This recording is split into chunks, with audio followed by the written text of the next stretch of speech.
Assalamualaikum warahmatullahi wabarakatuh. Saya dah guna banyak gaming chair and saya dapat simpulkan satu perkara kepada anda yang gaming chair ni tak sepatutnya follow design dan juga konsep racing chair. Racing chair, orang buat dia untuk kita guna di dalam kereta, untuk posture seorang pemandu kereta yang sangat laju. Bila kita guna satu kerusi yang menggunakan konsep racing chair, kita akan start rasa lenguh-lenguh dekat kita punya leher, dekat kita punya belakang lah. That's why bila saya fikir balik, the best kerusi untuk kita guna di hadapan komputer dalam satu jangka masa yang lama ataupun kita panggil dia gaming chair, mestilah office chair.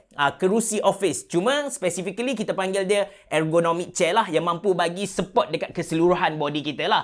Jadi, saya try nasib. Saya contact satu brand ni, Flexispot, untuk cuba produk terbaru mereka iaitu Ergochair 2.0. Dan luckily mereka hantar kepada saya. Ni, yang saya sedang duduk ni lah. Dalam video kali ni, saya akan share dengan anda tentang Ergochair 2.0 ni. Saya akan dedahkan semua benda, baik dan buruk, tentang gaming chair ataupun ergonomic chair ataupun Ergochair 2.0 ni kepada anda lah. Anda bersama saya Ashraf Jeffrey dalam channel YouTube Monaliza. Kalau anda belum tekan butang subscribe, pastikan anda tekan butang subscribe dan juga button loceng yang ada di tepi dia. Jom!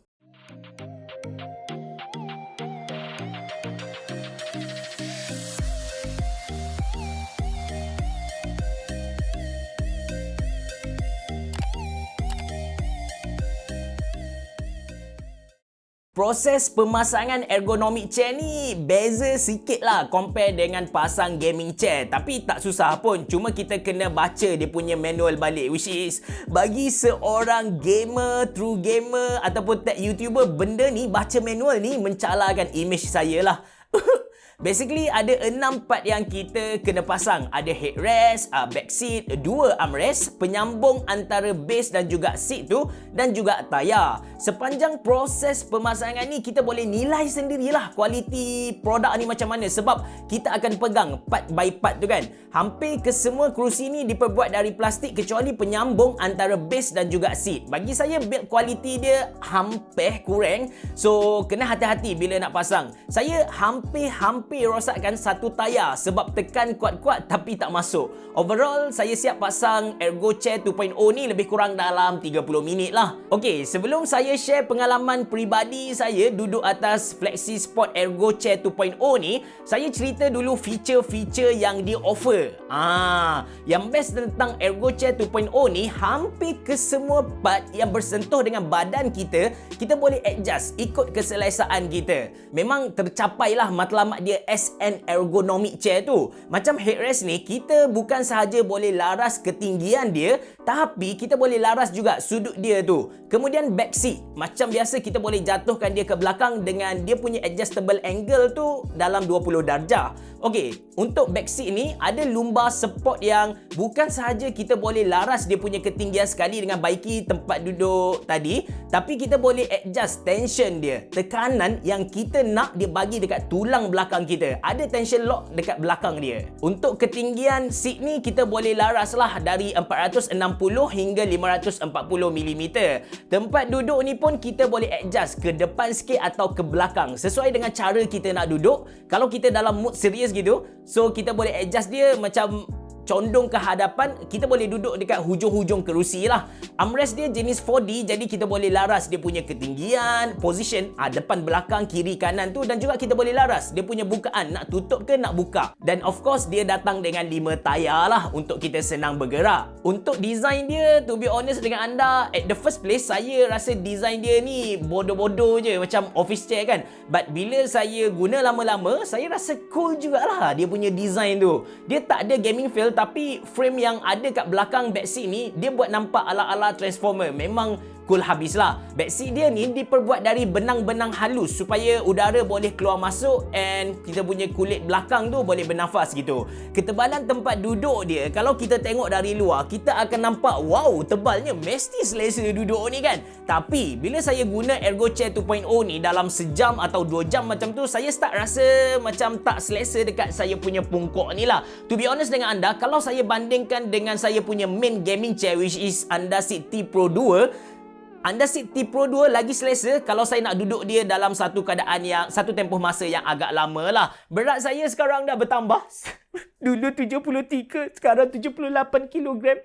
Berat maksimum yang kerusi ni boleh tampung ialah 158 kg. Apa yang saya boleh nasihatkan, katakan anda sama berat dengan saya ataupun lagi berat dari saya and anda nak guna Ergochair 2.0 ni, saya nasihatkan supaya anda beli pelapik bantal. Dengan cara tu, anda akan rasa lebih selesa lah. Build quality. Okay, build quality untuk gaming chair ni saya boleh kata overall mantap, tapi ada satu part yang pull back dia, yang tarik dia punya build quality sampai saya tak boleh nak bagi tahu kepada anda yang build quality dia padu gila. Tak boleh. Sebab ada satu kekurangan yang boleh dikatakan agak besar juga, which is dia punya armrest ni.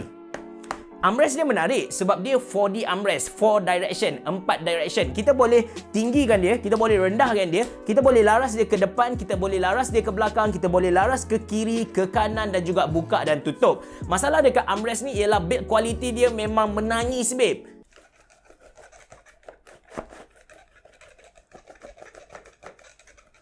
Squeaky gila kot. Benda ni annoying, babe. Benda ni annoying. So, Flexispot kena baiki dia punya armrest ni kalau mereka nak keluarkan Ergochair 3.0 lah. Cara untuk baiki sebenarnya senang je. Sebab kita boleh tiru gaming chair lain yang ada dekat pasaran kita. Iaitu dia kena lock untuk setiap direction. Kalau sekarang mereka just lock untuk atas dan bawah sahaja. That's why bila kita gerakkan atas bawah tu, kita dapat rasa benda tu sangat solid. Tapi untuk pergerakan kiri, kanan, depan, belakang, buka, tutup, dia tak ada satu mekanisme yang lock benda tu. That's why dia bergoyang lah dan hasilkan bunyi squeaky yang annoying tadi lah. Okay, untuk dia punya headrest pun sama. Headrest dia punya mekanisme untuk atas bawah tu pun kita cakap ala kadar sahaja. Untuk dia punya sudut tu okey sikit lah. Sebab tentang headrest ni, saya sangat-sangat berterima kasih dengan Flexispot sebab bagi satu headrest yang betul-betul support saya punya kepala. Sebagai seorang yang tingginya lagi rendah dari average ketinggian rakyat perempuan Jepun, 155 cm, saya sangat-sangat berterima kasih dengan wujudnya headrest ni. Headrest dia bukan macam kebanyakan gaming chair yang lain yang mana mereka just bagi bantal and fix dekat situ. Tapi kita boleh laras macam saya bagi tahu ketinggian dia dan juga sudut untuk kita support di bahagian atas kepala kita ataupun di bahagian leher kita.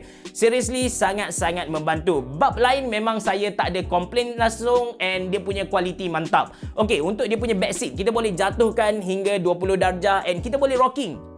Kita boleh rocking kalau in case kita nak main game atas kerusi ni, nak lepak kan, main-main macam yelah kita layan clubhouse ke apa ke atas kerusi, memang tak ada masalah. Lepas tu dia punya lumbar support. Lumbar support dia bukan sekadar bantal macam gaming chair lain. Kita boleh laras ketinggian dia dengan cara kita laras dia punya back seat tu. Lepas tu kita boleh laras juga tekanan yang dia bagi dekat belakang kita. Dia bukan sekadar bantal yang betul-betul bergantung kepada kualiti bantal tu saja. No, dia memang ada satu benda yang tolak badan kita. Dia ada tension apa kita cakap, tension control dekat belakang ni lah. So harga untuk Flexispot Ergochair 2.0 ni ialah RM1,399 Malaysia.